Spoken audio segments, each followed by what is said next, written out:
বহুদিন বাদে আর একটা তরতাজা টিএসজি নিউজে আপনাকে স্বাগত জানানোর জন্য আমি অভ্র হাজির হয়ে গেলাম। আজকের টেক নিউজে বেশ কিছু খবর আছে, হুয়াওয়ের খবর আছে, অ্যাপেলের খবর আছে, স্যামসাং এর খবর আছে, রিয়েলমির খবর আছে এবং এআই এর খবর অবশ্যই আছে এবং প্রতিটা খবরই জমজমাট। দেখতে ভালো লাগবেই, শুনতে ভালো লাগবেই, অনেক কিছু জানবেন এবং শেষে গিয়েই না হয় একটা লাইক টাইক করে দেবেন। দেরি করে লাভ কি, চলুন আমরা একসাথে ভিডিওতে ঝাঁপিয়ে পড়ি। প্রথম খবর, যেটা খুব আকর্ষণীয় এবং ভালো খবর, আপনারা অনেকেই এই খবরটা সম্পর্কে জানতে চান যে হুয়াওয়ে ডিএক্সও মার্কেট যে স্কোর আছে সেখানে ওয়ার্ল্ডের বেস্ট ক্যামেরা ফোন হয়েছে। হুয়াওয়ে পিউরা 70 আলট্রা, এই ফোনটা আমরা এক্সপেক্ট করছিলাম এটা হবে, কারণ হুয়াওয়ে বরাবরই ভালো ফোন বানায় ক্যামেরার দিক দিয়ে বিশেষ করে। এই ফোনটা ডিএক্সও মার্কে 163 স্কোর করেছে, যেখানে ফটো, জুম, বোকে এইসব প্রতিটা ডিপার্টমেন্টে সে টপ করেছে। এমনকি লো লাইট ফটো, ফ্রেন্ডস আর ফ্যামিলির সাথে ফটো, সেখানেও সে টপ। তবে ভিডিওতে কিন্তু এখনো টপ করতে পারেনি হুয়াওয়ে পিউরা 70 আলট্রা। যাই হোক, ফোনটা তো আমার হাতে আসেনি, যদি কখনো আসে অবশ্যই এর রিভিউ করব। দ্বিতীয় খবর, আইফোন 16 সিরিজের যে ফোনগুলো আসবে তার ডামি ফোন এসে গেছে। ডামি ফোন আসাটা তো খুব স্বাভাবিক ব্যাপার, যে কেউ বানিয়ে দিতে পারে। না,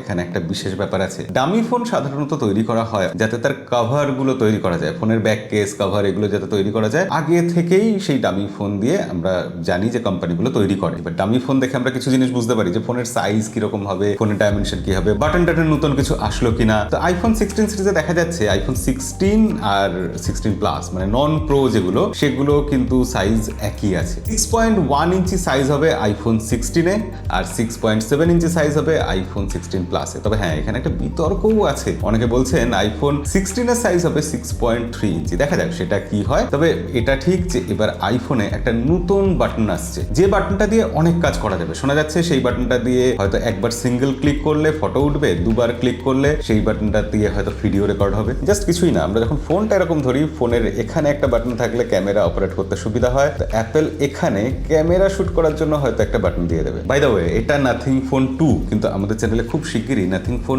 2 এর একটা ভিডিও আসছে। নাথিং ফোন 2 এ আপডেট আসার পর অনেক কিছু ইমপ্রুভ করেছে, অনেক কিছু চেঞ্জ হয়েছে এবং সবথেকে বড় কথা, সেখানে এআই চলে এসেছে। বিরল সেই ফোন হয়ে গেছে যার মধ্যে এআই আছে এবং ওই ফোনটা এখন দাম কমে যে দামে পাওয়া যাচ্ছে, আমার মতে ওই ফোনটা এখন বেস্ট বাই হবে এবং বাংলাদেশেও ওই ফোনটা চালানো যাবে। নাথিং ফোন 2 এর খুব শিগগিরই ভিডিও আসবে, অবশ্যই সেটা দেখতে মিস করবেন না। তো যে কথা হচ্ছিল অ্যাপেলের ব্যাপারে, আইফোন 16 সিরিজে কিন্তু এবারও 60 হার্টজেরই রিফ্রেশ রেট থাকছে 16 যে নন প্রো ভেরিয়েন্ট তার মধ্যে। তবে হ্যাঁ, ক্যামেরার লেন্সগুলো এবার আর ডায়াগোনালি থাকছে না, এইরকম সোজাসুজি লম্বালম্বি হয়ে যাচ্ছে এবং সেটা হচ্ছে ভিশন প্রোর জন্য। আর 16 প্রো আর প্রো ম্যাক্স এর ক্যামেরার ডিজাইন কি হবে এই নিয়ে এখনো বিতর্ক আছে। সেটা পরপর উপর নিচে 3খানা ক্যামেরার লেন্স থাকতে পারে, অথবা এখন যেরকম আছে সেরকমও থাকতে পারে, অথবা একটু কার্টুনিশ যে ডিজাইনটা এসেছিল সেরকমও হতে পারে। এছাড়া বায়োনিক 18 প্রো চিপ, এছাড়া ব্যাটারি মোটামুটি একই থাকছে, সেই 20 ওয়াটের ফাস্ট চার্জিং এরই সাপোর্ট এবং চিপ যেরকম থাকার কথা, যেরকম আমরা এক্সপেক্ট করছি সেরকমই থাকার সম্ভাবনা। ওই 3 ন্যানোমিটারের চিপ, তবে এবার নাম হবে বায়োনিক A18 প্রো এরকম কিছু। তবে সব থেকে ইন্টারেস্টিং ব্যাপার যেটা,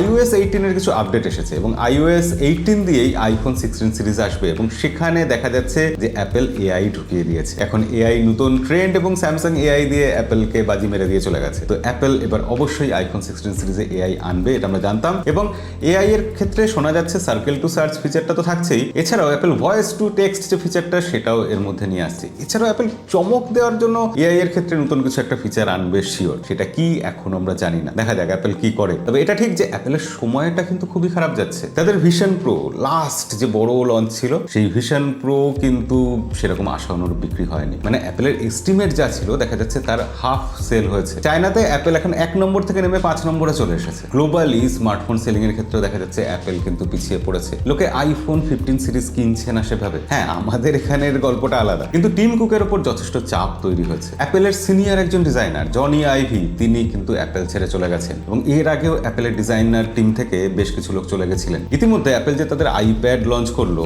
সদ্য লঞ্চ করলো, তার বিজ্ঞাপন তারা যেরকম করেছিল সেই বিজ্ঞাপনও কিন্তু তারা টেক ডাউন করতে বাধ্য হয়েছে এবং সরি বলেছে। অ্যাপেল ক্ষমা চাইছে, ভাবা যায় কেন না, সেই বিজ্ঞাপনে তারা এমন কিছু অফেন্সিভ জিনিস দেখিয়েছিল যেটা অ্যাপেল ফ্যানরাও তার বিরুদ্ধে প্রোটেস্ট করেছে। তো সব মিলিয়ে অ্যাপেল কিন্তু বেশ টলমলো অবস্থায়, তাদের শেয়ারের দাম কিন্তু অনেক পড়ে গেছে। তবে শেয়ারের দাম কিন্তু আরো একটা বড় কোম্পানির পড়ে গেছে, গুগলের শেয়ারের দাম পড়ে গেছে। গুগলের পেরেন্ট কোম্পানি অ্যালফাবেট, তাদের শেয়ারের দাম 2% পড়ে গেছিল, যদি এখন কিছুটা সামলে উঠেছে, কিন্তু 2% পড়ে গেছিল যখন স্যাম অল্টম্যান, ওপেন এআই এর সিইও, তিনি ডিক্লেয়ার করেছিলেন বা কোথাও একটু হিন্ট দিয়েছিলেন যে সোমবার ওপেন এআই সম্ভবত এমন কিছু আনতে চলেছে যেটা গুগলের কম্পিটিশনে আসবে। গুগলের ব্যবসা কি? গুগল একটা সার্চ ইঞ্জিন এবং এমন সার্চ ইঞ্জিন যার মনোপলি আছে, তার উপরে কেউ নেই, তার আশেপাশে কেউ নেই। তো তারা সেই সার্চের রেজাল্ট দিয়ে দেয় এবং সেখানে বিভিন্ন বিজ্ঞাপন থেকে তারা ইনকাম করে। কিন্তু সেই জায়গা সেটাতেই এবার অ্যাটাক হতে চলেছে। স্যাম অল্টম্যানের ওপেন এআই ওই এআই বেসড একটা সার্চ ইঞ্জিন বা এরকম কিছু নিয়ে আসতে চলেছে সম্ভবত। সেক্ষেত্রে গুগলের যে মার্কেট শেয়ার আছে তাকে সরাসরি চ্যালেঞ্জ করবে বহুদিন বাদে কোনো কোম্পানি। গুগলের মূল ব্যবসা সেখানেই এবার আঘাত আসতে চলেছে। আর স্যাম অল্টম্যান রিসেন্টলি একটা স্টেটমেন্টে বলেছেন যে অ্যাডভান্সড এআই যে টুলগুলো আসছে সেই টুলগুলো যেভাবে আসছে কিছুদিনের মধ্যেই এটা একটা বড় সড়ো ইস্যু হতে যাচ্ছে মানুষের চাকরির ক্ষেত্রে। অর্থাৎ লাইন দিয়ে চাকরি যাচ্ছে, ভবিষ্যতে আরও যাবে। তো দেখা যাক ভবিষ্যতে কি হয়। সোমবারের জন্য আমরা খুব আগ্রহ নিয়ে অপেক্ষা করবো এবং এইসব জানার জন্য আপনাকে বলবো যে আমাদের চ্যানেলটা সাবস্ক্রাইব করে রাখুন, এখনো করেননি। Q1 2024 এর রেজাল্ট এসে গেছে এবং সেখানে দেখা যাচ্ছে ইন্ডিয়ার স্মার্টফোন যে মার্কেট আছে তার ভলিউম মানে সংখ্যার দিক দিয়ে 8% বৃদ্ধি হয়েছে সেলে এবং টাকার দিক দিয়ে 18% বেশি বিক্রি হচ্ছে। এই টাকার দিক দিয়ে কত বেশি টাকার সেল হয়েছে সেই দিক দিয়ে স্যামসাং 1 নম্বরে, আর কত বেশি সংখ্যক বিক্রি হয়েছে সেই দিক দিয়ে Q1 এর রেজাল্টে দেখা যাচ্ছে ভিভো 1 নম্বরে আছে। ভাবা যায়। তার একটা ইন্টারেস্টিং ব্যাপার হচ্ছে যে ফাস্টেস্ট গ্রোয়িং যে ব্র্যান্ডগুলো আছে মানে যারা নিচের দিকে ছিল কিন্তু খুব দ্রুত উপরে উঠে আসছে তাদের মধ্যে 1 নম্বরে আছে নাথিং কোম্পানি, 2 নম্বরে মোটোরোলা, 3 নম্বরে শাওমি, তারপর ট্রান্সেন্ট হোল্ডিং এবং তারপর রিয়েল। আপনার মতে শেষ অব্দি ডার্ক হর্স কে হবে? নাথিং, রিয়েলমি না ট্রান্সেন্ট হোল্ডিং না অন্য কেউ?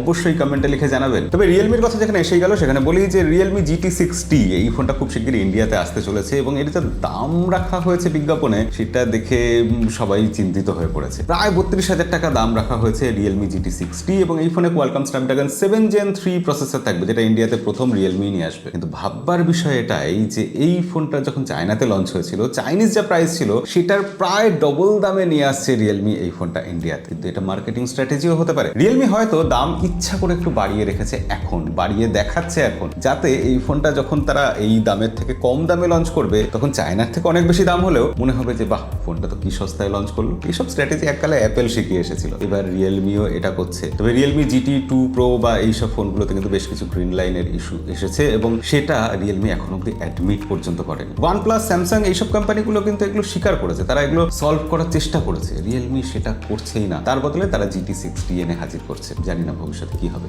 আপনাদের কারো রিয়েলমির ফোনে কি গ্রিন লাইন এসেছে? কমেন্টে লিখে জানাবেন। এবার তাহলে স্যামসাং এর খবরে চলে আসি। স্যামসাং এর খবরে প্রথমেই যেটা একটু বলে রাখতে চাই সেটা হচ্ছে স্যামসাং এর F55 বলে একটা ফোন আসছে। ফোনটা কি দেখতে করেছে, মানে একদম লেদার ব্যাক প্যানেল দিয়েছে, দুর্ধর্ষ ফিনিশ, দুর্ধর্ষ ডিজাইন। ফোনটা 10 তারিখ না 16 তারিখ লঞ্চ হবে এই মাসে। আমাদের চ্যানেলে ভিডিও আসবে, অবশ্যই সেটা দেখতে ভুলবেন না। মানে আমার মতে ওই দামে আজ অব্দি এর থেকে ভালো ডিজাইন আমি দেখিনি, মানে স্যামসাং এর তরফ থেকে তো দেখিনি। স্যামসাং ডিজাইনের দিকে এইভাবে নজর দিচ্ছে, অবশ্যই F55 এর ভিডিওটা দেখবেন। আর স্যামসাং এর দ্বিতীয় খবর এটাই যে স্যামসাং এর S24 সিরিজ প্রচুর বিক্রি হয়েছে, মানে ফ্ল্যাগশিপ ফোনের হিসাবে সেটা ইন্ডিয়াতে সব থেকে বেশি বিক্রি হয়েছে।